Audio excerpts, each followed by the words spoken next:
জামাত নেতা মিয়া গোলাম পরোয়ার তিনি জামাতকে এনসিপির বাপ হিসেবে আখ্যায়িত করেছেন। এখন দেখা যাচ্ছে সেই বাপের কাছেই ভিড়ল এনসিপি এবং অনেক যাওয়ার চেষ্টা করেছে, বিএনপি তাদের নেয় নাই। এখন তারা দেখতেছে তাদের বিরোধী দল কে হতে পারে, জামাত হতে পারে। তো আমরা জামাতে যাই, জামাত আমাদের প্রোটেকশন দিবে। তিনিও বলছেন যে আমাদের এককভাবে নির্বাচন করারই সিদ্ধান্ত ছিল, কিন্তু হাদি হত্যাকাণ্ড পরিস্থিতি পাল্টে দিয়েছে। তাহের সাহেব নাকি বলেছেন যে নাহিদ ইসলাম নাকি তাদেরই লোক, তাদেরই ছেলে, তারাই নাকি নাহিদকে আপনার নানাভাবে নার্সিং করে। ৫ তারিখের ঠিক পর থেকে আমরা এই কথা শুনছি যে আধিপত্যবাদ চলছে, পরাজিত শক্তি বানচালের চেষ্টা করছে, ষড়যন্ত্র করছে। মানে হাদি হত্যাকাণ্ডের সাথে এটার সম্পর্ক আবার নতুন করে কি হলো? জুলাই আন্দোলনকে আত্মসাৎ করার চেষ্টা করতেছে, যেমনটি হাদির ভাষায় যে ৭১-এর স্বাধীনতাকে, ৭১-এর অর্জনকে আওয়ামী লীগ গ্রাস। এই জুলাই আন্দোলনে এরা এক একজন এত টাকা ইনকাম করেছে যে শুনলে নাকি তার, এরা নাকি হিসাব করতে তাদের ঘুম আসে না। হাদি বলেছে মানে দেশে কোনো, মানে যাদের কোনো দাঁড়ানোর কোনো জায়গা নাই, তাদেরকে আপনি ভয় পাচ্ছেন কেন? এরা সবাই ইনকলাব মঞ্চে, কিনা আমার সন্দেহ আছে ইনকলাব মঞ্চে এত বড় সংগঠন না। ইনকলাব মঞ্চ হাদির মৃত্যুর আগ পর্যন্ত, ইনকলাব মঞ্চে হাদি ছাড়া আর কাউকে আপনি চিনতেন? আজাদি আজাদি আজাদি, মানে কিসের আজাদি? এখন কোথা থেকে এই যদি সাধারণ মানুষ হাসিনা সরকারের প্রতি ক্ষুব্ধ না হয়ে উঠত, তাহলে কোনো কিছুই ভাই ছড়াতো না। আপনার কন্টিনিউটির উপর বসে সারাদিন একটার পর একটা দিয়াশালাই জ্বালান, আগুন কিন্তু ভাই ধরবে না। আর যদি আপনার পায়ের কাছে অনেকগুলো শুকনো পাতা থাকে, একটা দিয়াশালের কাঠি যথেষ্ট। এদিকে চলে যাচ্ছে এনসিপি জামাতের মধ্যে, আবার জামাত মুক্তিযোদ্ধাদেরকেও নিয়ে আসছে। মেজর আখতারুজ্জামান সাবেক বিএনপি নেতা থেকে এখন বীর বিক্রম অলি আহমেদ। আমি যদি বলি মুক্তিযোদ্ধারা ভিড়ছেন, জামাত তো জামাতের অবস্থায় আছে। তারা হিন্দুদের নিয়ে চলতে শিখেছে, তারা মুক্তিযোদ্ধাদের নিয়ে চলতে শিখেছে শিখেছে এটা এবং ভালো, আমি যেটা পছন্দ করি। একদা মুক্তিযোদ্ধা সবসময় মুক্তিযোদ্ধা নয়, সে রাজাকারও হতে পারে। প্রশ্ন হবে লাগামহীন, জানতে চাই, জানাতে চাই এই সময়ের পালস অফ পলিটিক্স। জামাত নেতা মিয়া গোলাম পরোয়ারের ভাষায় বাপের সাথে পাল্লা না দিয়ে বরং বাপের ঘরেই ঢুকলো তরুণদের দল এনসিপি। ভারতের 7 সিস্টার্স আলাদা করে দেওয়ার হুমকি দিয়ে হাসনাত আবদুল্লাহ তা না পারলেও জোট গঠনের এই সিদ্ধান্তে নিজেরাই আলাদা হয়েছেন এনসিপিতে থাকা সিস্টাররা। নাহিদ ইসলাম বলছেন, এতদিন এককভাবে নির্বাচন করার কথা বললেও হাদি হত্যাকাণ্ডের পর পরিবর্তন হয়েছে পরিস্থিতি। হাদি হত্যার সাথে জামাত এনসিপি জোট করার সম্পর্ক কি? সদ্য দল ছাড়া সিস্টারদের একজন তাজনুভা জাবিন বলছেন, এটি কৌশল নয়, সুপরিকল্পিত। হাদি হত্যাকাণ্ড থেকে এনসিপি জামাত জোট সবই কি তবে সেই সুপরিকল্পনা বা মেটিকুলাস ডিজাইনের অংশ? এসব নিয়ে কথা বলতে স্বপ্নধরা নিবেদিত পালস অফ পলিটিক্সে আমার আজকের অতিথি সিনিয়র সাংবাদিক মাসুদ কামাল। জনাব মাসুদ কামাল, আপনাকে স্বাগত জানাচ্ছি পালস অফ পলিটিক্সে আমার আজকের আয়োজনে। আমি অনেক ধন্যবাদ। আপনাকে অনেক ধন্যবাদ। শুরু করব যে আমাদের মনে আছে মাসখানেক আগে জামাত নেতা মিয়া গোলাম পরোয়ার তিনি জামাতকে এনসিপির বাপ হিসেবে আখ্যায়িত করেছেন। এখন দেখা যাচ্ছে সেই বাপের কাছেই ভিড়ল এনসিপি এবং খুব সামাজিক যোগাযোগ মাধ্যমে ট্রল হচ্ছে একরকমের যে এনসিপি নেতা হাসনাত আবদুল্লাহ তিনি বলেছিলেন 7 সিস্টার্স আলাদা করে দেওয়ার কথা, এখন তার দলের সিস্টার্সরাই আলাদা হয়ে যাচ্ছেন। ওই একজন সিস্টার, ওই দলের সিস্টারদের মধ্যে একজন সিস্টার তাজনুভা জাবিন, তিনি যে পোস্ট দিয়েছেন সেখানে একটা বিষয় খুব গুরুত্বপূর্ণ। তিনি বলছেন এটি কৌশল নয়, এই জোটকে তিনি কৌশল বলছেন না, তিনি বলছেন এটি সুপরিকল্পিত। মানে কেমন পরিকল্পনা আপনার মনে হয়? সেটা কি ওই যে সেই ডিজাইন, মেটিকুলাস ডিজাইন, মানে এরকমই কি কোনো মেটিকুলাস ডিজাইনের অংশ হিসাবে একটা জোট, এই জোট হলো? দেখেন, আমি আপনি আসলে আমরা বাইরে আছি, আমরা বাইরে থেকে অনেক রকম অনেক কিছু ধারণা করতে পারি, অনেক কিছু বলতে পারি। কিন্তু তাসনুভা জাবিন জেবিন উনি তো ওই ঘটনার মধ্যে ছিলেন, ওদের সঙ্গে ছিলেন। সঙ্গে থেকেও ওরা দীর্ঘদিন কিন্তু জিনিসটা বুঝতে পারেননি যে আসলে কি ঘটনা ঘটছে, কেন ঘটছে। এবং ঘটে যাওয়ার পর ওনারা হয়তো বিভিন্ন ঘটনার প্রেক্ষিতে বিষয়গুলোকে মিলিয়ে একটা মানে আপনার ধারাবাহিকতা হয়তো টের পেয়েছেন। এবং এই টের পাওয়াটাকে আমি আপনার বাইরে থেকে হয়তো অতটা বুঝবো না, কিন্তু ওনারা বুঝবেন।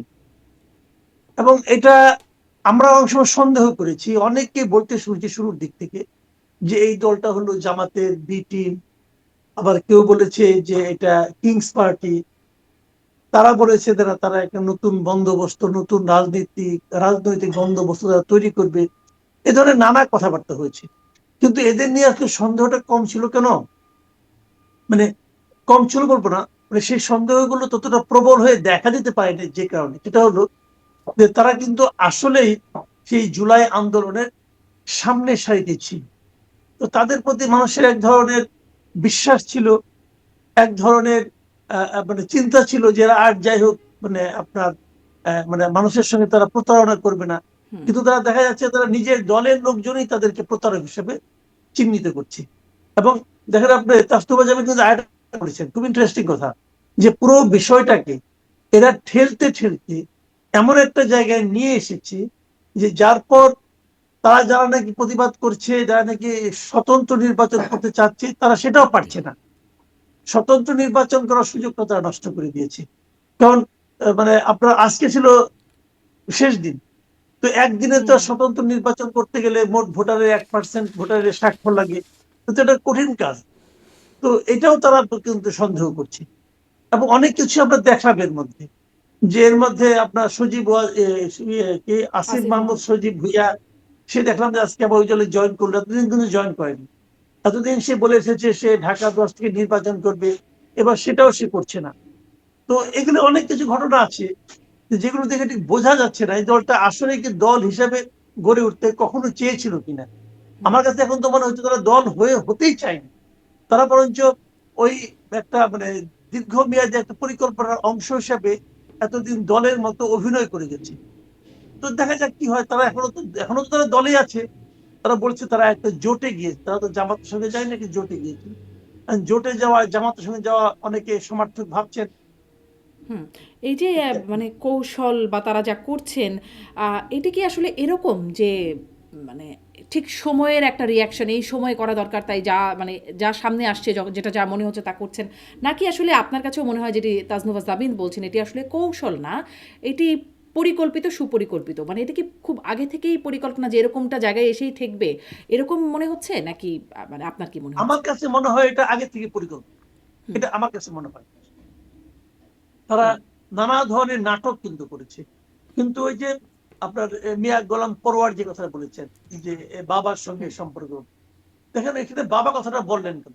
আমি এর মাঝখানে আরেকটা মাঝখানে একটা সোশ্যাল মিডিয়ায় একটা ভিডিও দেখলাম।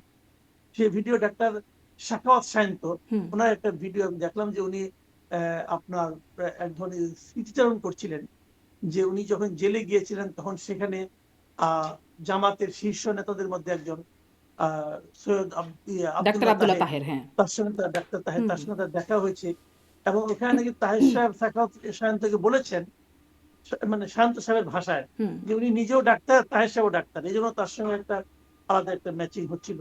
এবং সেখানে তাহের সাহেব নাকি বলেছেন যে নাহিদ ইসলাম নাকি তাদেরই লোক, তাদেরই ছেলে, তারাই নাকি হুম, নাহিদকে আপনার নানাভাবে নার্সিং করে এই জায়গায় এনেছে। এগুলো তারা বলছিলেন।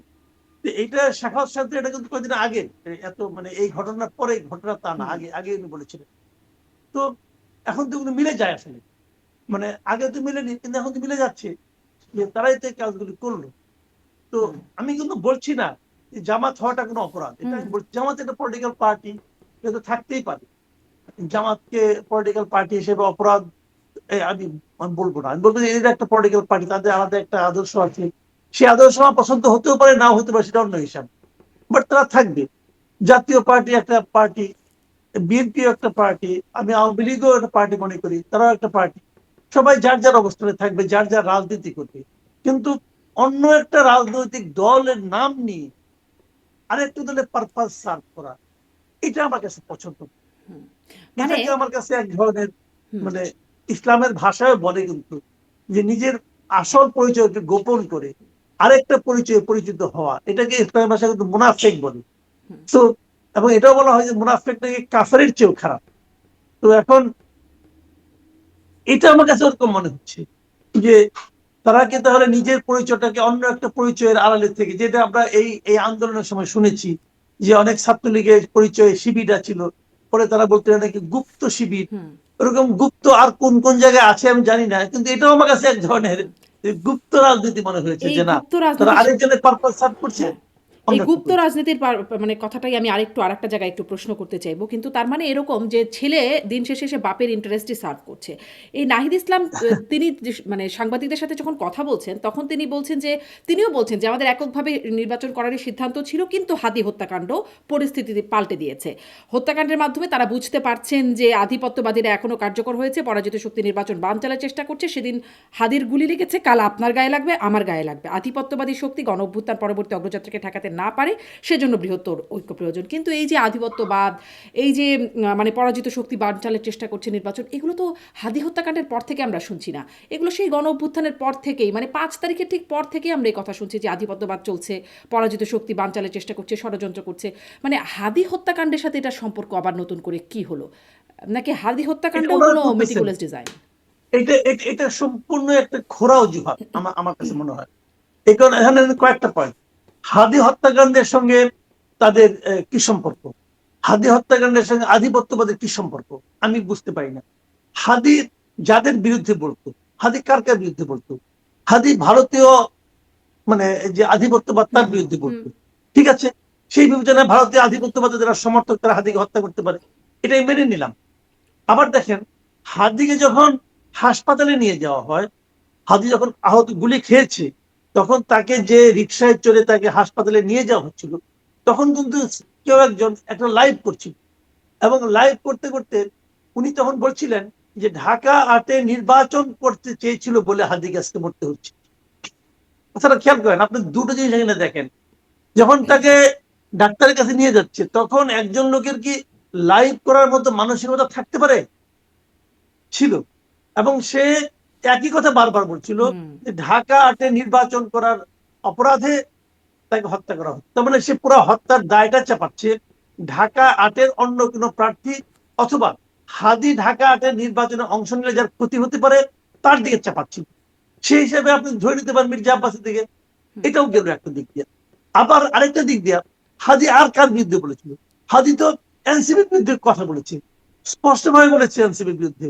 বলেছে যে এনসিপি কে সে তারপর সে বলতেছে এদের মূল অপরাধটা হলো যে এরা জুলাই আন্দোলনকে আত্মসাৎ করার চেষ্টা করতেছে। যেমনটি হাদির ভাষায় যে 71-এর স্বাধীনতাকে, 71-এর অর্জনকে আওয়ামী লীগ গ্রাস করার চেষ্টা করেছিল। তো এবং সে তারপরে এটাও বলেছিল এই জুলাই আন্দোলনে এরা এক একজন এত টাকা ইনকাম করেছে যে শুনলে নাকি তার এরা নাকি হিসাব করতে তার ঘুম আসে না। হাদি বলেছে। আচ্ছা, হাদি আরেকটা কাকে বলেছে, এই যে মব, এই মবের ব্যাপারে হাদির একটা বক্তব্য ছিল। বলেছিল প্রথম আলোর সামনে যে আপনার যে একবার জিয়াফত খেতে গিয়েছিল কিছু লোক তৌহিদি জনতার নাম নিয়ে, তাদের সম্বন্ধে হাদি সমালোচনা করেছিল। বলেছিল আপনি ওখানে যে দাঁড়ায় আছেন কেন? আপনি যদি প্রথম আলো পলিসি পছন্দ না হয়, আপনি 10টা প্রথম আলো তৈরি করেন, ওখানে আপনি দাঁড়ায় দাঁড়িয়ে কি করেন? তাহলে এখন দেখেন, হাদি যার যার বিরুদ্ধে বলেছে, হাদির মৃত্যুর জন্য তো আমরা সবাইকে দায়ী করতে পারি। আপনি যদি মনে করেন হাদি আধিপত্যবাদের বিরুদ্ধে বলেছে, তাহলে আধিপত্যবাদ হাদিকে মারতে পারে। আবার হাদিকে যে নিয়ে গেল, যে লোকটা যে লাইভ করলো, তার কথা যদি সত্য ধরি, তাহলে হাদি নির্বাচন করার যার যার ক্ষতি হয়েছে তারা হাদিকে মারতে পারে। আবার হাদি এনসিপির বিরুদ্ধে বলেছে, এনসিপির দুর্নীতির বিরুদ্ধে বলেছে, এনসিপির আপনার জুলাই আন্দোলনকে গ্রাস করা, আত্মসাৎ করার বিরুদ্ধে বলেছে। তাহলে তো আমি এটাও ভাবতে পারি যে এরাও হাদির মৃত্যুর জন্য দায়ী হতে পারে, তাই নাকি? আবার ওই যে তথাকথিত তৌহিদ জনতা, তাদের বিরুদ্ধে হাদি বলেছে, তারাও তো হাদির মৃত্যুর জন্য দায়ী হতে পারে, হতে পারে। এখন কোনটা কে দায়ী, এই জিনিসটা আপনি এখন উদ্ঘাটিত করেন মানে নাই। তার মানে কি এটা হতে পারে জনাব মাসুদ কামাল? আমরা তো আসলে বলে ফেলতে পারি না যে সবই আমরা হতে তদন্ত, পারে। মানে হাদি হত্যাকাণ্ড যেই আসলে শব্দটা এখন খুব গুরুত্বপূর্ণ, মানে তাজনোভা জামিনের ওই সাজানো পরিকল্পিত এইখান থেকে সেই ডিজাইন, মেটিকুলাস ডিজাইন, মানে একসাথে এক সূত্রে গাঁথলে হাদি হত্যাকাণ্ডও কি একরকম মেটিকুলাস ডিজাইনের মধ্যে থাকতে পারে? হতে পারে, হতে পারে যে হাদির হত্যাকাণ্ড ঘটবে, তারপর আমরা এগুলো বলবো, আমরা বলে একটা পদক্ষেপ নিব, আমরা এক জায়গায় যাবো, যে ওটাকে জাস্টিফাই করার জন্য আবার হাদির হত্যাকাণ্ডের কথা উল্লেখ করব, হতে পারে। এখন তো ভাই শুনেন, বলে না যে গরু চুরি হয়ে গেলে সবই সব দেহের মধ্যে পড়ে, তখন নাকি বউ লোকে মা ডাকে, এতই মাথা খারাপ হয়ে যায়। এখন আমাদের তো মাথা খারাপ হয়ে গেছে রে ভাই, যে আমরা দেখতেছি হাদির হত্যাকাণ্ডের জন্য এখন এই মানে পত্রিকা অফিস পড়াইতে হবে, পত্রিকা অফিস পড়াইলে হাদির হত্যাকাণ্ড জাস্টিফাই হবে, হাদির আত্মার শান্তি পাবে। তাহলে এইগুলি বলার চেষ্টা করে। এখন এটা যদি বলে যে হাদির হত্যাকাণ্ডের জন্য আমার এখন জামাতের সঙ্গে যে জোট করতে হবে, যদি কেউ বলে, সে বলতে পারে, তার ব্যাপার। কিন্তু এটাকে কিন্তু লজিক্যাল মনে হয় না রে ভাই। হুম হুম আবার আধিপত্যবাদ, ঠিক আছে, জামাতের সঙ্গে জয়েন করলে আধিপত্যবাদ কমবে। অনেকে তো এমনও বলে, অনেকে তো এমনও বলে যে যাদের আধিপত্যবাদের কথা বলা হচ্ছে তারাই চাচ্ছে যে জামাত শক্তিশালী হোক। আমরা তো এরকম থিওরিও শুনি। কারণ আমরা হলো কি জানেন, আমরা বোকাশোকা মানুষ ভাই, আমরা তো বুঝি না তো। এই সমস্ত এক একটা থিওরি শুনি আর ভাবি আহা হলে হতেও পারে, হুম এটাও হতে পারে, ওটাও হতে পারে। হুম কেউ কেউ বলে জামাতকে নাকি ইন্ডিয়াই প্যাট্রোনাইজ করতেছে, যে আমাদের এখানে থাকার জন্য জামাত থাকলে নাকি বিজেপির লাভ হবে। এই থিওরি আমরা শুনি। আবার অনেকে বলে জামাত থাকলে নাকি আমেরিকার লাভ হবে। সবাই এখানে জামাতকে চায়, এনসিপিও চায়। এনসিপি কেন চায়, কিভাবে চায় ভাই বলতে পারবো না। কিন্তু আমার কাছে যেটা মনে হয়েছে, এনসিপির যে চারিত্রিক বৈশিষ্ট্য, এনসিপির যে রাজনীতির কথা তারা এতদিন বলেছে, তার সঙ্গে জামাতের জোটে তাদের যাওয়ার ব্যাপারটা আসলে জাস্টিফাইড মনে হয় না আমার কাছে। হুম এখানে আরেকটা কারণ থাকতে পারে, যে কারণটার কথা এনসিপি লোকজন কেউ কেউ বলেছে, আমি শুনেছি। তারা বলেছে তাদের একটা নিরাপত্তার ব্যাপারে বলেছে। তাদের বক্তব্যটা হলো যে যদি একটা নতুন সরকার আসে, যে সরকারই আসুক, তখন এই সরকারের আমলে তারা যে সিকিউরিটিটা পাচ্ছে, তখন হয়তো এই সিকিউরিটি তারা পাবে না। না পেলে তারা মনে করে যে তাদের জীবন নিরাপত্তাহীন হতে পারে, এই তারা মনে করে। এই মনে করার থেকে তারা মনে করেছে হয় সরকারি দল নয় বিরোধী দল, এই দুই দলের কোনো এক দলে তাদের থাকা উচিত। তো সরকারি দল বিএনপি অনেক যাওয়ার চেষ্টা করেছে, বিএনপি তাদের নেয় নাই। এখন তারা দেখছে তাদের বিরোধী দল কে হতে পারে, জামাত হতে পারে। তো আমরা জামাতে যাই, জামাত আমাদের প্রোটেকশন দিবে, এইটাকে থিওরি তারা দিচ্ছে। আমার কথা হলো কি, আপনি জুলাই আন্দোলনের সামনে সারির লোক, সকল লোক, দেশের সকল মানুষ আপনাকে ভালোবাসার কথা। যদি সেই ভালোবাসা থাকে, পতিত যারা, যারা দেশ থেকে পালিয়ে গেছে, যাদের কোনো অস্তিত্ব নাই, যাদেরকে আপনি নিষিদ্ধ করছেন, যাদের কোনো মানে দেশে কোনো মানে যাদের কোনো দাঁড়ানোর কোনো জায়গা নাই, তাদেরকে আপনি ভয় পাচ্ছেন কেন? হুম তার মানে হলো আপনারা আসলে জনগণের হৃদয় জয় করতে পারেন নাই। আপনারা জুলাই আন্দোলনের পর নিজেরা এত বেশি দুর্নীতিতে, এত বেশি অপকর্মে জড়িয়ে গেছেন যে আপনারা মনে করেন যে আপনারা আপনাদের স্বাভাবিক যেটি জীবনযাপন আসলে খুব নিরাপদ নাও হতে পারে। হাদিও বলেছিলেন বলে আপনি উল্লেখ করছিলেন, কিন্তু হাদি হত্যাকাণ্ডের ওই যে একটা কথা বললেন আপনি, যে একজন লাইভ করছিলেন, হ্যাঁ, যে নির্বাচন করতে চেয়েছিলেন বলেই তাকে আজকে মরতে হলো। মানে এই যে তার সাথে, হত্যাকারীর সাথে দেখা যাচ্ছে ছাত্রলীগের, সাবেক ছাত্রলীগের একটা সম্পর্ক, শুটার ফয়সাল, তিনি সাবেক ছাত্রলীগ নেতা হিসেবে দেখানো হচ্ছে, কিন্তু তিনি হাদির ঘনিষ্ঠ। হাদির সাথে একদম তার পাশে বসে কথা বলছেন, আড্ডায় একসাথে বলছেন, প্রচারণা একসাথে করছেন। কতগুলো ভিডিও দেখে বোঝা যাচ্ছে যে তার সাথে ঘনিষ্ঠতা, মানে একরকম ডান হাত হয়ে উঠেছিলেন।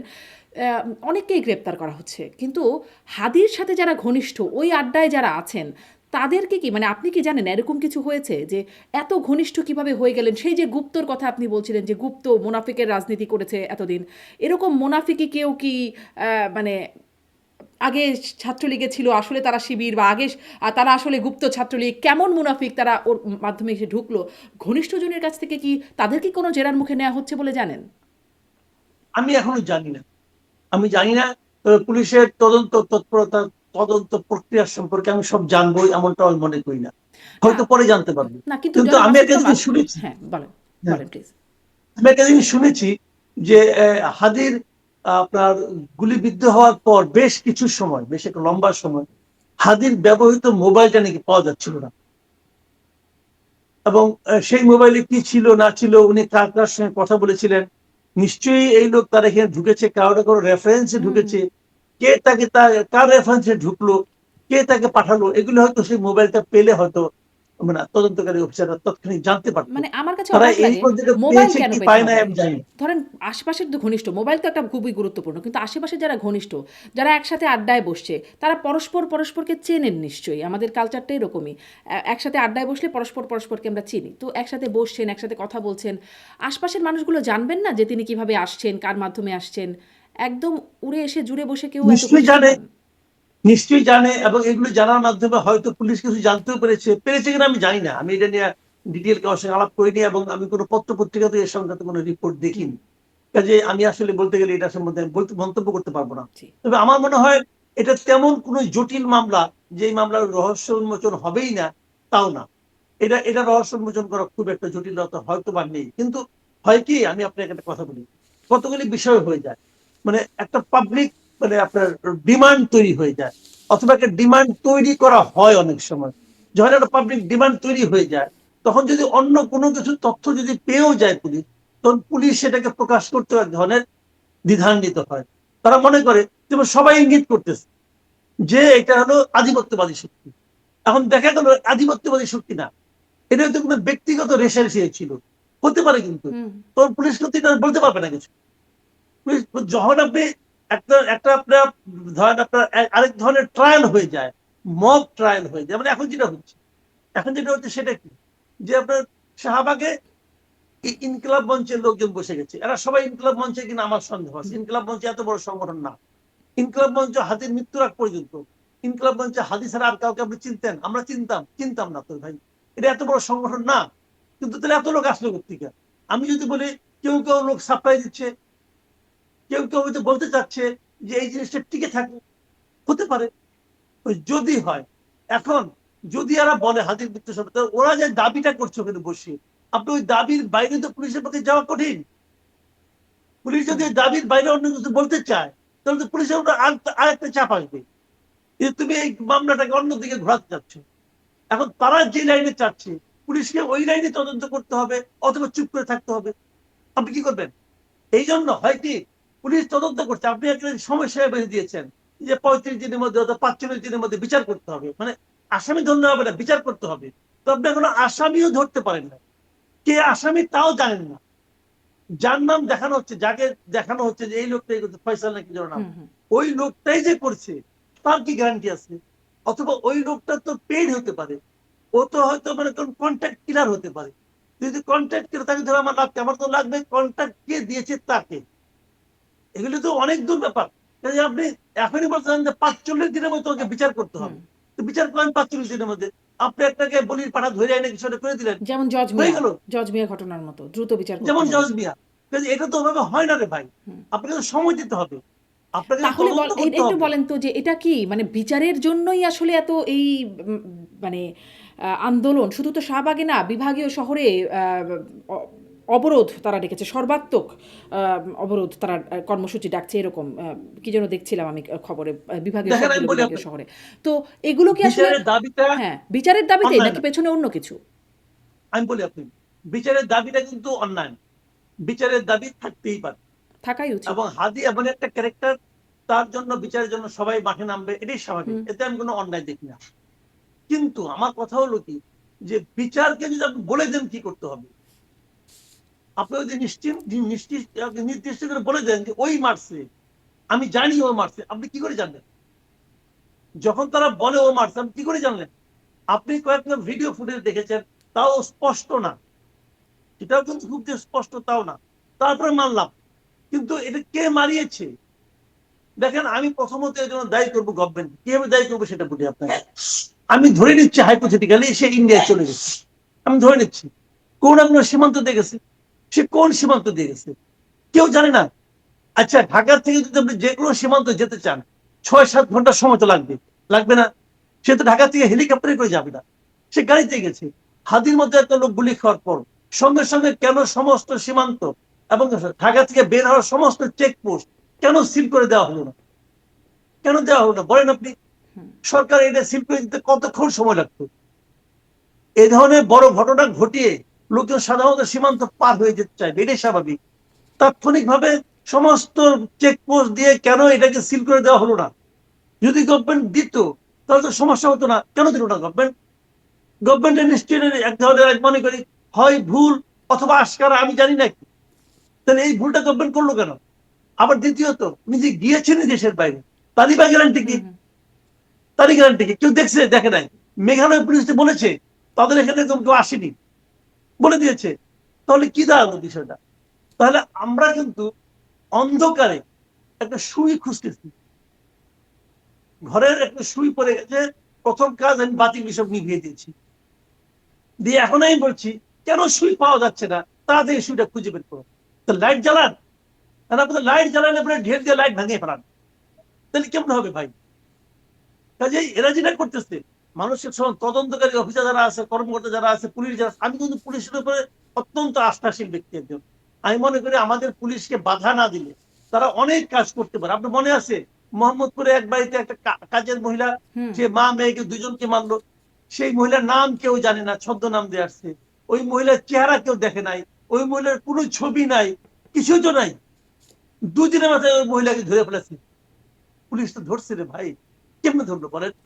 তো বাংলাদেশের পুলিশ চাইলে পান, কিন্তু অনেক কিন্তু সময় চাইলে তাকে কি সবও চাইতে পারে? দেওয়া হয় না। এটাই একটা কথা। চায় কিনা এবং চাইলে কি সবও পারে কিনা? মানে অনেক কিছুই পারে, তাই বলে সব কি পারে কিনা? কিন্তু না, পুলিশের তো একটা মানে তা অগ্রগতিও বলছি না আছে। আমি, কিন্তু আমাকে ধরে চাইতে দেওয়া হচ্ছে কিনা। অনেক সময় চায় যে তোমার চাওয়ার দরকার নাই, হুম, তুমি থাকো চুপচাপ, আমি ততক্ষণ আন্দোলনটা করে নেই। হুম, হুম। অনেক কিছু আছে রে ভাই, জি, আমি এটাই বেশি জিজ্ঞাসা আর কি করছিলাম। বলবো। এই যে আন্দোলন, এটার পুরো মানে কারণ কি আসলে বিচারের দাবি?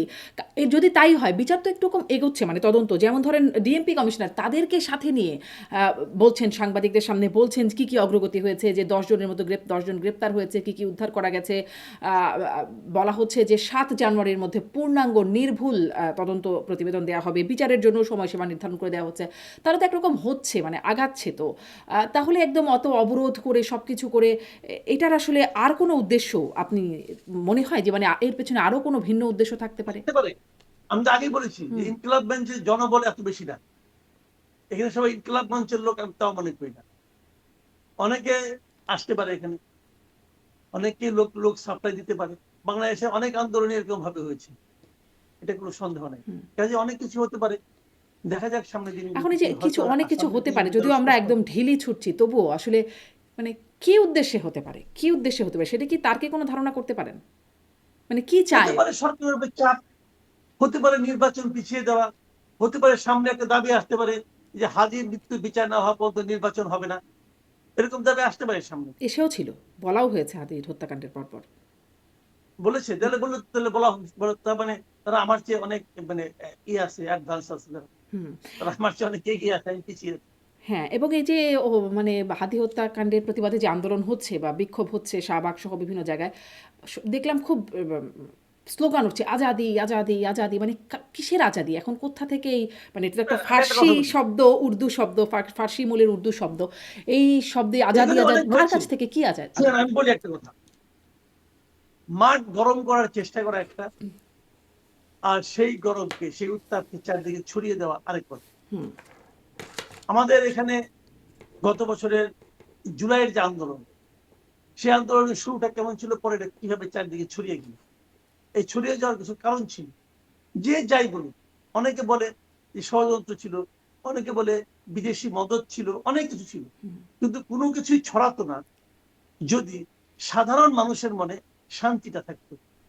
যদি সাধারণ মানুষ হাসিনা সরকারের প্রতি ক্ষুব্ধ না হয়ে উঠতো, তাহলে কোনো কিছুই ভাই ছড়াতো না। ক্ষোভটা ছিল। আপনি যদি সারাদিন আপনার ঘরে বসে, আপনার কন্টিনিউটির উপর বসে সারাদিন একটার পর একটা দিয়াশালাই জ্বালান, আগুন কিন্তু ভাই ধরবে না। আর যদি আপনার পায়ের কাছে অনেকগুলো শুকনো পাতা থাকে, একটা দিয়াশালের কাঠি যথেষ্ট আগুন ধরার জন্য। কাজে স্পার্ক সবসময় কার্যকর না। স্পার্কটা তখনই কার্যকর যখন নাকি সেখানে অগ্নি প্রজ্বলনের অনুকূল পরিবেশ থাকে। কাজে হাসিনার ওই সময়টাতে সেই পরিবেশটা ছিল বলে আগুনটা জ্বলে উঠছিল সারা দেশে। আনফরচুনেটলি আমার বিবেচনায় সেই পরিবেশ এখন আর নেই। মানুষ তখন মনে মনেও চেয়েছিল হাসিনার বিদায় হোক, সেখানে জ্বলে উঠেছিল আগুন। এখন মানুষ সবাই মনে মনে না, স্পষ্টভাবে চায় নির্বাচনটা হোক। কাজে নির্বাচন হওয়ার ক্ষেত্রে, নির্বাচন বাতিল করার জন্য একজন লোক এক জায়গায় বসে যতই দিয়াশালের কাঠি জ্বালাক ভাই, নির্বাচন বাতিল হওয়ার জন্য আগুন জ্বলবে না ভাই। আমরাও তো এই দেশে বাস করি, আমরা গত বছরের আগুন না জুন জ্বলুক, মাসে, কিন্তু জুলাই মাসে ওই দেশেই বাস ওই করতাম। যে ডাক্তার আব্দুল্লাহ তাহের বলেছিলেন পার্থক্যটা বুঝি। তাওয়া গরম করা চলছে, এটাও আমাদের মনে আছে। রাইট। হ্যাঁ, তো সেটা কি একটু একটু করে গরম কি হচ্ছে? গরম করার চেষ্টা হতে পারে, তো গরম হয়নি। আমি টের পাচ্ছি না উত্তাপটা। আচ্ছা। বরঞ্চ মানুষের উত্তাপ হলো এখন নির্বাচনের দিকে। আমি তো এটাও মনে করি যে নির্বাচন বাতিলের যদি দাবিটা কেউ জোরালো ভাবে তুলে, তারা বিপদে পড়বে। হুম। এখন একটু এটাও জিজ্ঞাসা করি আপনার কাছ থেকে, মানে আপনি জানেন সাংবাদিক আনিস আলমগীর কেমন আছে? তার কোনো খোঁজ খবর পরবর্তীতে জেনেছেন কি? দেখেন, আমি এই জায়গাটা নিয়ে খুব হতাশ। হতাশ হয়ে গেলে, আমি আনিস আলমগীরের খবর কিছুটা জানি, প্রতিদিনই আমার সঙ্গে তার সঙ্গে কথা হয় না, বাট তার সঙ্গে যারা দেখা করে আসে, ওখান থেকে দেখা করে আসলেই আমাকে তারা জানায় যে উনি কেমন আছেন, কি সমাচার। ওনাকে তো প্রথম নেওয়া হয়েছিল কেরানীগঞ্জ জেলে, সেখান থেকে তাকে নেওয়া হয়েছে কাশিমপুরের কারাগারে। হুম তো এগুলো তো আছে। তার পরিবারের লোকজনের সঙ্গে আমার কথাবার্তা হয়, উনি খুব স্ট্রং আছেন, উনি ভালোই আছেন। ওনাকে বলা হয়েছে যে তুমি তো জেলে আছো এখন, তুমি নাকি স্পষ্টভাবে বলছে সারা দেশটাই তো জেলখানা, আমাকে এখানে আনা জানার কি হবে। উনি এই ধরনের কথাই বলেন, এই কথা ওনার সঙ্গে মিলে। আরেকটা বিষয় হলো ওনাকে একটু কষ্টেও রাখা হয়েছে, এই প্রচন্ড ঠান্ডায় উনি আছেন, ওনার জীবনযাপন এতটা তো কষ্ট করে থেকে অভ্যস্ত নন, কাজে একটু কষ্ট হচ্ছে। কিন্তু একটা কথা আমি বলি আপনাকে, এটা আমি খুব জোর ভঙ্গিতে বলতে চাই। দেখুন, আসলে না, মানুষ তেলা মাথায় তেল দেয়। যে একটু পাওয়ারফুল, সে একটু হোঁচট খেলেও সবাই দৌড়ে যায় আহা হু করতে করতে। কেউ মলম নিয়ে যায়, কেউ তেল নিয়ে যায়, কেউ প্যারাসিটামল নিয়ে যায়। আর যারা একটু পাওয়ার কম, যে বিচ্ছিন্ন, তার জন্য কেউ যায় না। আমি আপনাকে উদাহরণ দেব, প্রথম আলো এবং ডেইলি স্টার আগুন দেওয়া হয়েছে, এটা কিন্তু দুটা ভবনের জন্য কথা না, কথাটা হলো এটা হলো গণমাধ্যমের কণ্ঠরোধ করার চেষ্টা করা হয়েছে। বিষয়টাকে আমরা এইভাবে দেখি যে গণমাধ্যমের কণ্ঠরোধের চেষ্টা করা হয়েছে। কাজে সেটা দেখতে আমি দেখলাম হুইল চেয়ার নিয়ে, প্রথম আলো ভবন দেখতে হুইল চেয়ার নিয়ে ডক্টর কামাল হোসেন পর্যন্ত চলে গেছে। আমি ওখানে ডক্টর কামাল হোসেনের যাওয়াটাকে আমি ছোট করে দেখছি না, হুম আমি অবশ্যই মনে করি ওনার যাওয়া উচিত। কিন্তু আমি আবার এটাও মনে করি, যখন ওনারই প্রণীত সংবিধানকে কাটা ছেঁড়া করে যা ইচ্ছাটা করা হচ্ছে, তখন উনি একবার দাঁড়িয়ে দাঁড়িয়ে বলতে পারলেন না, হুইল চেয়ার নিয়েই বলতেন, একটা প্ল্যাকার্ড নিয়েই দাঁড়াতেন যে আমাদের স্বাধীনতার সংবিধানকে এভাবে অবমূল্যায়ন করা উচিত না। এটা আনারি ডক্টর আলী রিয়াজের হাতে এটা নিয়ে আপনি এভাবে এইভাবে এটা কি করবেন, কাটাছেড়া করবেন, এটা উচিত হচ্ছে না। দাঁড়াইতেন ভাই, ওটা তো আপনাদের প্রয়োজন ছিল, দাঁড়াইতেন। আনিস আলমগীর সাংবাদিক, তার জন্য কারো বিবৃতি দিতে দেখেছেন একবার? কোন একটা লোক গিয়েছিল আনিস আলমগীরের ফ্যামিলিকে সান্ত্বনা দিতে? কেউ একজন দাঁড়িয়ে বলেছিল যে এটা এটা মানে মত প্রকাশের স্বাধীনতা হস্তক্ষেপ করা হচ্ছে? কেউ বলেছে? বলেনি। কেন? কারণ আনিস আলমগীর প্রথম আলো না, আনিস আলমগীর ডেইলি স্টার না। আমি ডেইলি স্টার আর প্রথম আলো, তাদের সবকিছু কি ভালো? আমি ভালো মন্দ প্রশ্ন না, কিন্তু যদি একটা মন্দ মিডিয়াও হয়, একটা মানে একজন লোক মনে করে তার একটা মত, সেই মতের সঙ্গে আমি দ্বিমত পোষণ করি, হুম কিন্তু কেউ যে তার গলা টিপে ধরে, আমি কেন তার প্রতিবাদ করবো না? আমি কেন তার প্রতিবাদ করবো না? কেউ প্রতিবাদ করে নাই ভাই, একমাত্র সম্পাদক পরিষদ একটা নাম কেউ আসতে বিবৃতি দিয়েছে। কোথায় ডিইউজে, কোথায় বিএফইউজে, কোথায় প্রেস ক্লাব, কোথায় ঢাকা রিপোর্টার্স ইউনিটি, কোথায়? কেউ না। সবাই বসে আছে নতজানি হয়ে কিভাবে সরকার একটু নেক দৃষ্টিতে আসা যায়। সবাই বসে আছে কিভাবে আগামী সরকার যারা আসবে তারা আমাদের দিকে একটু মানে করুণার চোখে তাকাবে, এই জন্য। ওই বিএনপি যেটা প্রতিবাদ করলো না আনিস আলমগীরকে নিয়ে, কেন করলো না বিএনপি? বিএনপি তারেক রহমান সাহেব এত গণমাধ্যমের হুম স্বাধীনতার কথা বলে, কেউ কেউ তো বললো, তার পার্টি একজন লোক তো বললো না যে এই কাজটা ঠিক হয় নাই, এটা মত প্রকাশের স্বাধীনতার ক্ষেত্রে? হ্যাঁ, ওরাও বলতে পারে আনিস আলমগীর তো আওয়ামী লীগের পক্ষ না, আওয়ামী লীগের পক্ষ বলছে, সে তো বিএনপির পক্ষ বলছে, কিন্তু আওয়ামী লীগ আমলে বিএনপি বক্তব্য মানে কথা বলছে। তো এটা হয় না ভাই। মানুষ যার যার স্বার্থে আছে। প্রথম আলো এই হলো আগুন দিল, ডেইলি স্টার আগুন দিল, দেওয়ার পরে এটা ব্যাপারে বিএনপি গুলো বিবৃতি দিল। কেউ তো বললো না একবার আনিস আলমগীর নামে যে একজন সাংবাদিক ছিল, হুম সেই কথা বলতে, তারা আনিস আলমগীর অপরাধ থেকে বলেন আপনি জি কি মানে অপরাধ? তারা এই তো যে মামলাটা হয়েছে, হুম মানে অপরাধটা কি, ওরা এটা তো তো ওই খুবই মামলায় কি রাখা জটিল, হয়েছে? এটা তো খুবই একটা জটিল প্রশ্ন। অপরাধটা কি বুঝে উঠি না। মানে কিসের উস্কানি তিনি দিলেন সেদিন, তাকে তাকে নিয়ে যে সমালোচনাটা শুরু হলো, যে হাদিকে যেদিন গুলি করা হলো, তার নেহারি খাওয়ার একটা ভিডিও সামাজিক যোগাযোগ মাধ্যমে তিনি দিয়েছিলেন। তার কারণে এত সমালোচনা এবং গ্রেপ্তারি হয়ে গেলেন শেষ পর্যন্ত। কিন্তু হাদি হত্যাকাণ্ডের পর তার জন্য যারা আন্দোলন, মানে যারা খুব কাঁদছেন, সাদিক কায়েমের, তারা দেখলাম একটা স্লোগান করছেন, মানে ফরহাদ আর একজন শিবির নেতা, তিনি বিয়ে করেছেন, তো মানে বিয়ে হচ্ছে, আনন্দ হচ্ছে, স্লোগান হচ্ছে যে তারও মানে সাদিক কায়েমেরও, সাদিক ভাইয়েরও বউ চাই, বউ চাই, এরকম করে একরকম মানে বন্ধুত্বের মধ্যে যে হাসি মজা হয় সেরকম হাসি তামাশা হচ্ছে, মানে সবই চলছে। এদিকে একদিকে আনিস আলমগীর গ্রেপ্তার হয়ে গেলেন, তিনি একটা নেহারি খেয়েছিলেন, আর আমাদের রাস্তাঘাট সব আটকা পড়ে যাচ্ছে, মানে শাহবাগ বা বিভাগীয় শহরে অবরোধ চলছে। এদিকে তো যারা আন্দোলন করছেন তাদের তো সবই চলছে। এগুলো আটকে ফেলে তাহলে আসলে কাকে জিম্মি করছে? না না, আপনি আপনি আপনি আনিস আলমগীরের মামলার এফআইআরটা দেখেছেন? পারলে দেখেন, হুম আমি যদি চান আপনাকে আমি পাঠিয়ে দেবো, দেখেন আপনি। ওটার মধ্যে কি লেখা আছে রে ভাই? সে নাকি কবে কোন ইউটিউবে কোথায় কোন বক্তৃতা দিতে যায়, সে নাকি কবে কোন টেলিভিশনে বক্তৃতা দিতে, সে নাকি কি কি কথা বলছে, ওই কথাগুলো বলছে, কি কথা বলছিস, সে কি কথা বলছে, সে তার মতো করে বলছে। এবং সেখানে এটা তো মত প্রকাশের স্বাধীনতা। আপনি দেখেন এই কি বলে, কয়েকদিন আগে আপনার হাজির কবর জিয়ারত করতে গেছিল তারেক রহমান সাহেব। যাওয়ার পর ওখানে তাকে লক্ষ্য করে অশ্লীল ভাষায় কেউ কিছু কথাবার্তা বলেছে, তাকে পুলিশ ধরে নিয়ে গেছে। নিয়ে যাওয়ার পর তাকে আদালতে পাঠাইছে, আদালত তাকে জেলে পাঠাইছে। এই ঘটনা জানার পর বিএনপির পক্ষ থেকে একটা বিবৃতি দেওয়া হয়েছে। তারা বলছে যে বিএনপি মত প্রকাশের স্বাধীনতায় বিশ্বাস করে, কাজে যাকে নিয়ে যাওয়া হয়েছে উনি তারেক রহমানকে অথবা বিএনপিকে দিয়ে যদি কিছু বলেন, এটা বলার অধিকার তাকে সংবিধান দিয়েছে। অতএব তাকে যেন ছেড়ে দেওয়া হয়, তারা রিকোয়েস্ট করেছে গভর্নমেন্টকে। তাছাড়া খেয়াল করেন, বিএনপি এই উদারতায় নিশ্চয়ই আমি মুগ্ধ হবো, আমি মুগ্ধ হয়েছি। মুগ্ধ হওয়ার পরপরই ভাবছি, এইটা যদি তারেক রহমানকে গালাগালি করা যদি মত প্রকাশের স্বাধীনতা হতে পারে, তাহলে আনিস আলমগীরের স্বাধীনতা নাই কেন? আপনি কথা বলেন, কই বিএনপি এখন বলেন আনিস আলমগীরের কথা? হ্যাঁ, আপনি বলবেন যে তখনও তো তারেক রহমান দেশে আসে নাই, কাজে বিএনপি বুঝতে পারে না। তারেক রহমান আসার পর তাদের জ্ঞান চক্ষু উন্মোচিত হয়েছে, এটা বলতে পারেন আপনি। ওকে, ভালো কথা। তো আগেরটাই বলেন যে এছাড়া আরো যারা যারা এবার মত প্রকাশের স্বাধীনতা, মত প্রকাশ করতে যে জেলখানায় গেছে, বিচার তাদেরকে ছেড়ে দেওয়া হোক। এই কথাটা বললেই বিএনপির কি ক্ষতিটা হবে? বিএনপি এখানে যে কি প্রণতা দেখাচ্ছে ভাই, এইগুলো না আমি বুঝি না ঠিক মতো। জি, গণমাধ্যমের প্রসঙ্গে আপনি বলছিলেন যে বড় প্রতিষ্ঠান সবাই বড়দের পাশেই থাকে। আর দেখছিলাম আমি মানে ইদানিং টক শোতে খুব আলোচিত মানে বক্তা জামাত নেতা ব্যারিস্টার শাহরিয়ার, তিনি বলছিলেন যে বাংলা এডিশন ইলিয়াস হোসেনের সেটি বন্ধের প্রসঙ্গে যে সেটি বন্ধ করবেন। Prothom Alo, daily star, Jamuna, channel 24, channel I যদি বন্ধ না করেন তাহলে গতিতে যেমন বসাতে পারি ধাক্কা দিয়ে ফেলাতেও পারি। মানে এত সব গণমাধ্যমের বিরুদ্ধে আসলে অভিযোগ।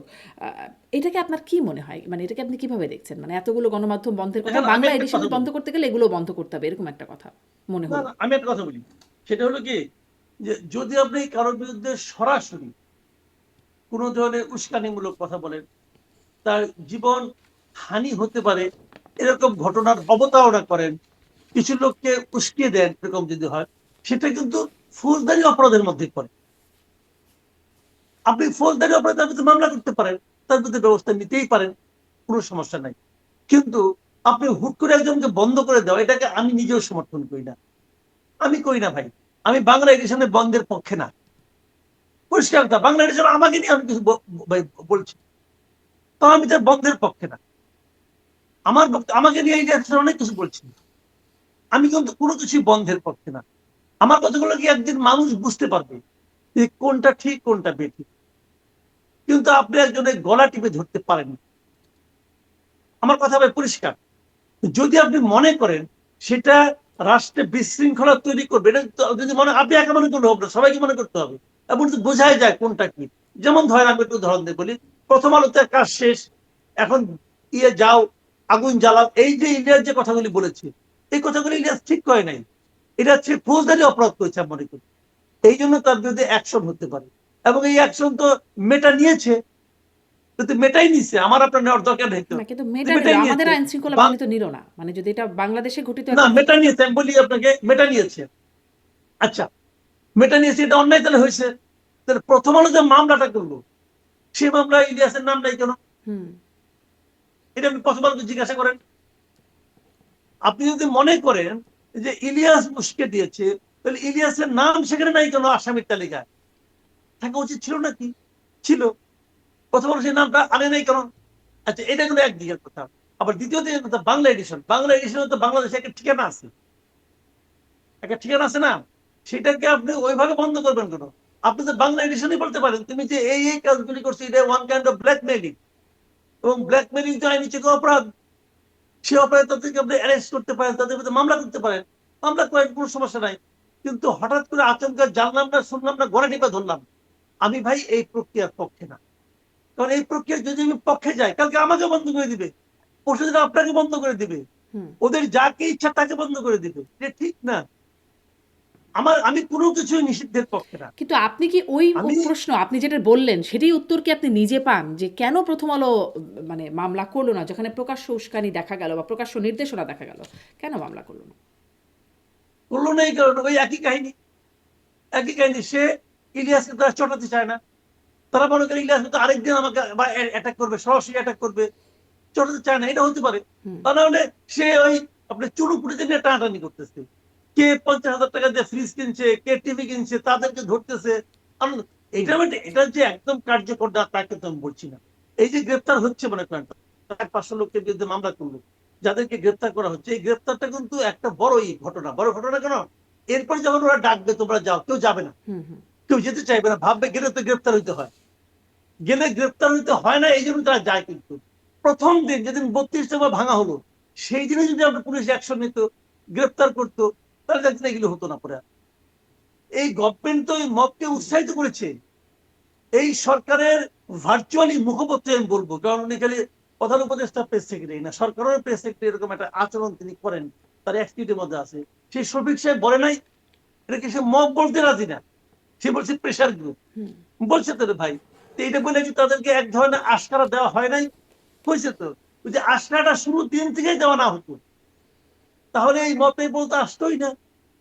যে কাজটা প্রথম আলোকে করার ফলে এখন গ্রেপ্তার হচ্ছে, যদি এই গ্রেপ্তারটা আগের ঘটনাগুলিতে ঘটতো, এত ঘটনা ঘটতোই না। হুম। এই যে গ্রেপ্তার এটাই হলেন এটাই। সেখানেও তো একটা প্রশ্ন, গ্রেপ্তার হলেন অল্প গুটি কয়েক কিছু চুনোপুটি, আপনিও বলছিলেন চুনোপুটি, তারপরে তাদের কি হলো? তারা কি আছেন, তারা কি ছাড়া পেলেন নাকি আনিস আলমগীরের মতো আসলে রিমান্ডে গেলেন, জেলখানায় গেলেন, নাকি তারা আসলে ছাড়াই পেয়ে গেলেন? সেই খবরটা অবশ্য খুব ভালো মতো জানা যায় না। মিডিয়াতে দেখিনি। হ্যাঁ, সেটাও আর খুব ভালো মতো, কারণ বড় রাঘব বোয়ালরা আলোচনায় আসেন নাই তো, যার কারণে হয়তো খবরও থাকে না যে চুনোপুটিরা কোথায়, আদৌ তারা থাকেন কিনা জেলখানায় জানি না। এর মধ্যে দেখা গেল স্বরাষ্ট্র মন্ত্রণালয় সম্পর্কিত প্রধান উপদেষ্টার বিশেষ সহকারী সাবেক আইজিপি খোদাবক্স চৌধুরী তিনি পদত্যাগ করেছেন। মানে দাবি ছিল ইনকিলাব মঞ্চের স্বরাষ্ট্র উপদেষ্টা এবং এই খোদাবক্স চৌধুরী দুজনেরই পদত্যাগের, কিন্তু পরবর্তীতে দেখলাম আমরা ইনকিলাব মঞ্চেরই যিনি মানে ইনকিলাব মঞ্চের পক্ষ থেকেই বলা হচ্ছেন, জাবির সম্ভবত তার নাম, তিনি বলছেন যে স্বরাষ্ট্র উপদেষ্টা বিচার বা ব্যবস্থা নিয়ে কোথাও লড়তে পারবেন না তার ভাষায়, এবং বুইরা ভাম বলে আখ্যায়িত করছেন স্বরাষ্ট্র উপদেষ্টাকে। কিন্তু আবার খোদাবক্স চৌধুরী পদত্যাগ করলেন, মানে কি বার্তা? দুইজনের মধ্যে একজনকে আবার বলছেন লড়তে পারবেন না, ইনকিলাব আর একজন মঞ্চের পদত্যাগ। দাবির মধ্যে কিন্তু ক্ষুধা বক্স চৌধুরীর কথা ছিল। ছিল। তারা বলেছিল ক্ষুধা বক্স চৌধুরী। এবং এটা হলো কি, যারা পুলিশ বিভাগ সম্পর্কে জানেন, স্বরাষ্ট্র মন্ত্রণালয় একদিন কিভাবে চলতো এটা জানেন, তারা এটাও জানেন যে ক্ষুধা বক্স চৌধুরী ভার্চুয়ালি স্বরাষ্ট্র মন্ত্রণালয় চালাতেন।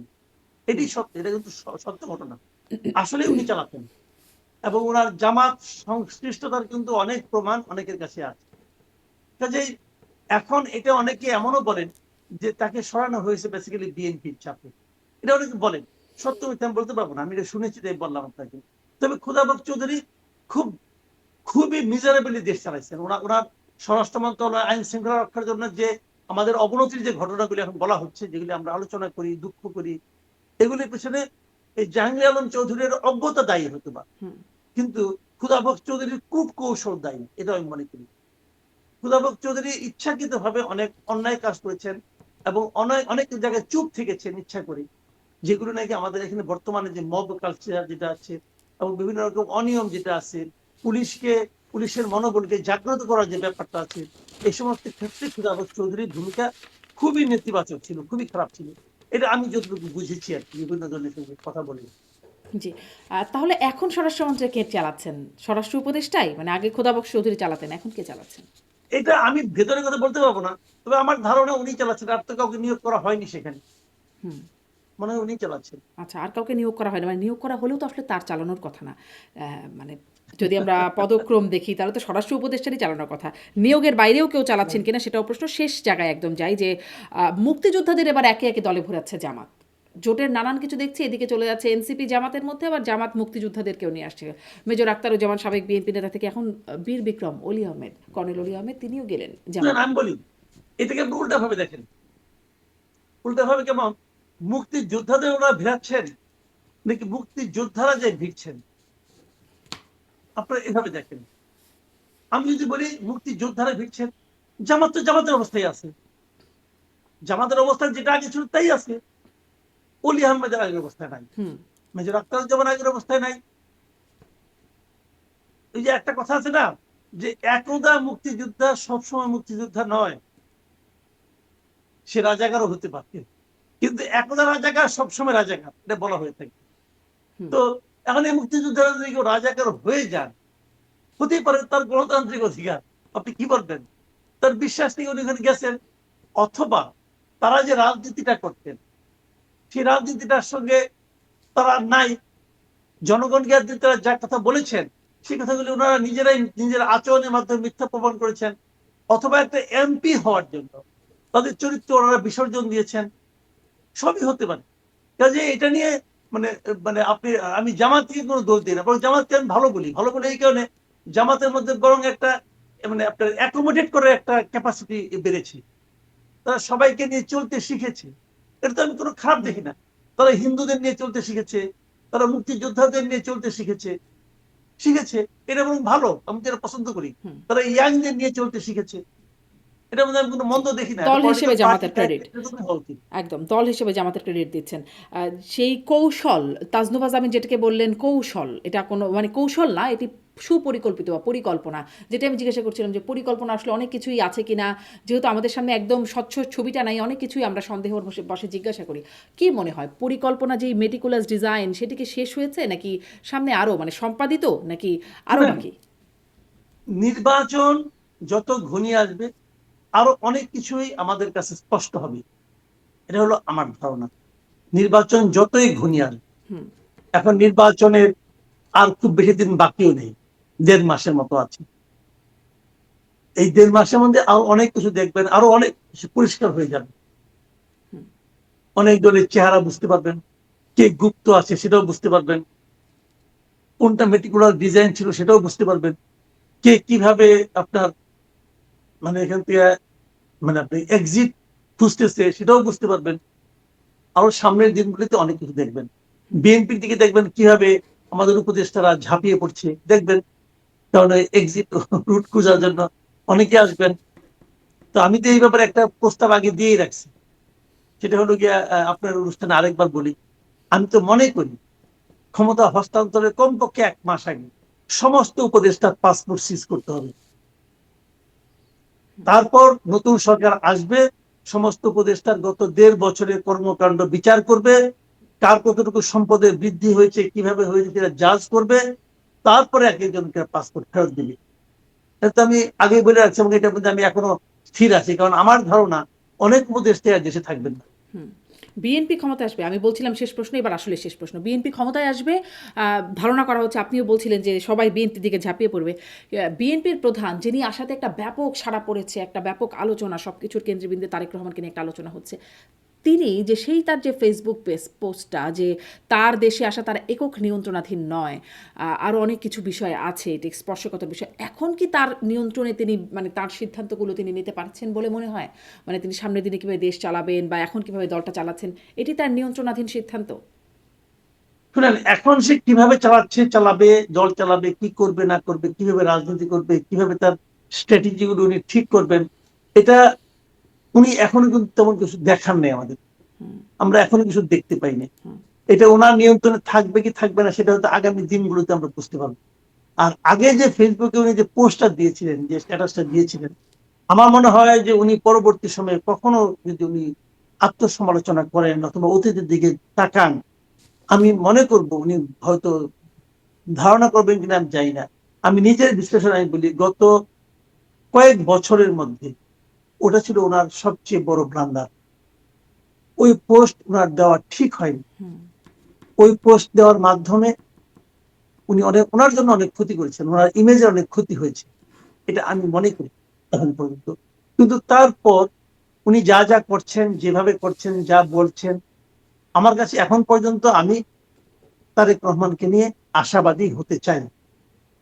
আমি জি। মনে করি যে উনি হয়তো আমাদের আশাকে ধারণ করতে পারছেন। জি। তবে উনি বিভিন্ন জায়গায় যে যেরকম মানুষের ভালোবাসা পাচ্ছেন, এটা আমার কাছে একটু অভূতপূর্ব মনে হয়েছে। আমি এরকম আগে কখনো দেখিনি। এই ভালোবাসার ভার উনি বহন করতে পারবেন কিনা, এটা নিয়ে আমি একটু চিন্তিত। আবার পাশাপাশি যে মোসাহেবি শুরু হয়ে গেছে বিভিন্ন সেক্টর থেকে, আমি মিডিয়ার মোসাহেবি নিয়ে মাঝখানে একবার একটা কন্টেন্ট করেছিলাম, যে উনি যেদিন আসলেন তার পর দিন কি হয়েছে, কোন কোন মিডিয়া কিরকম কভারেজ দিয়েছে ওনাকে, আমি ভেবে বিস্মিত হয়েছি যে আমি অন্ততপক্ষে 3টা নিউজ পেপার দেখেছি যে 3টা পত্রিকার ফ্রন্ট পেজে 10টা 12টা করে নিউজ ছাপা হয়েছে, আইটেম ছাপা হয়েছে, তার সবগুলি তারেক রহমানকে নিয়ে। অন্য কোনো ইস্যুই ছিল না এখানে। আমি এরকম 3 থেকে 4টা দেখেছি আমি। আর 2টো নিউজ পেপার দেখেছি যারা নাকি 12 পৃষ্ঠার নিউজ পেপার, 12 পৃষ্ঠার মধ্যে 3 পৃষ্ঠা তারেক রহমান ছাড়া আর কিছু নাই। তো এগুলো কিন্তু এই যে তারেক বন্দনা, সবকিছুকে তারেকময় করে তোলা, এটা এক ধরনের তৈলাক্ত সাংবাদিকতা। হুম। এই সাংবাদিকতা আসলে এক ধরনের মোসাহিবেরই নামান্তর। যদি এই ধরনের মোসাহিবিকে তারেক রহমান সাহেব এবং তার দল এন্টারটেইন করেন, তাহলে কিন্তু আমি তারেক রহমানের কে নিয়ে যে আশাবাদ ব্যক্ত করেছি বিভিন্ন বক্তব্যের মাধ্যমে, সেটা কিন্তু আসলে একটু মানে আপনার শঙ্কার মধ্যে পড়ে যাবে। জি। শেখ হাসিনাকে তেল দিয়ে এখন জেলে আছেন অনেক সাংবাদিক। এখন আবার হ্যাঁ, মোসাহেবি আপনি বলছেন। সেটিও যদি চলমান থাকে তাহলে আসলে সামনে সাংবাদিকতার কি হবে সেই চিন্তা তো আমরা সাংবাদিক হিসেবে করতে পারি। অনেক ধন্যবাদ জনাব মাসুদ কামাল। তারেক রহমানের সেই আই হ্যাভ আ প্ল্যান আশা করতে চাই প্ল্যানটা তারই এবং তারই নিয়ন্ত্রণাধীন থাকবে। সেটি অন্তত আমরা আশা করতেই চাই। আপনাকে অনেক ধন্যবাদ। আপনি যুক্ত হলেন, সময় দিলেন। ধন্যবাদ দর্শক আপনাদেরও এতক্ষণ সাথে থাকার জন্য।